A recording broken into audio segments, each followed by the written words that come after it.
Hi guys, welcome back to Yashi. This is my weekly vlog. Last week was crazy, lots of construction. We put in part of the kitchen. We bought a lot of appliances on Facebook Marketplace. This is gonna be a quick and fun one. Guys, we're heading out to Herndon because I just found a lot of appliances for just 500 bucks. You're gonna see this with me, guys. Peace out.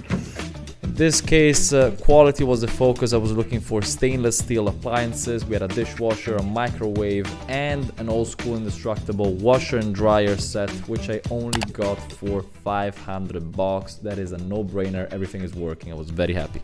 And then I ended up going to Ski 2, and the day after I had to buy some painting supplies. Anyway, if you know me from TikTok, I like to dress up. This is how I'm going to Home Depot today. Yes, we're doing this.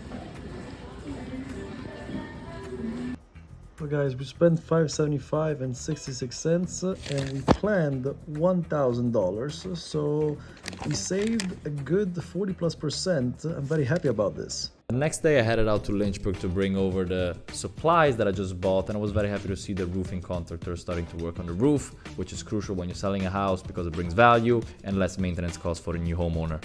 So what are we doing here, guys? I do not want to touch the plumbing from a permitting and from a house perspective. So instead of cutting everything and redoing it, especially because it's pretty recent, this is specs, I'm gonna build up some 2x4 on the wall to give it some more, let's say, room for the, let's say, all the cables to be behind all the kitchen cabinets. Now the advantage of all this is that I don't have to change stuff. I just need to blow a hole through the cabinets to let the water run through.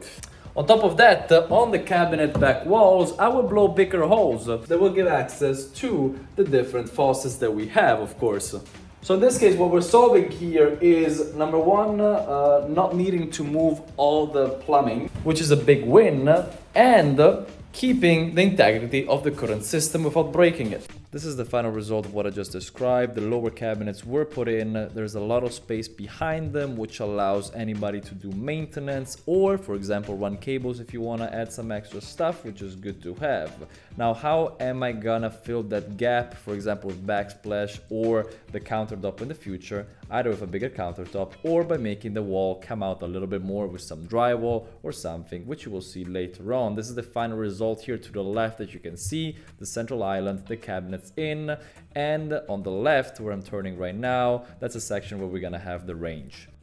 I still had some time left, so I decided to demo the bathroom. In this case, I'm taking off all the waterproofing of the tub shower, and as you can see here, there's wood in front of the window which takes away the entire light. To me, it was very stupid. We're gonna waterproof for new tiles, but we're still keeping the window open because, I mean, look at this now, look at all the light, it's amazing now. Yeah guys, I've dressed differently, it's another day. This is pretty much the recap of the whole week. On my next update, you're gonna be seeing me working on HVAC system, probably mounting the microwave. I will also be cleaning up the bathroom even more, waterproofing the shower, and maybe, depending on what the contractors are doing and how quick they are, we're gonna start painting the walls. I also had a conversation with my hardwood, the contractor, who will be sanding that original hardwood floor which is present throughout the most of the house, and I hope it will be in a very bright color to light up the entire house and make it more spacious. Guys, that's all for now.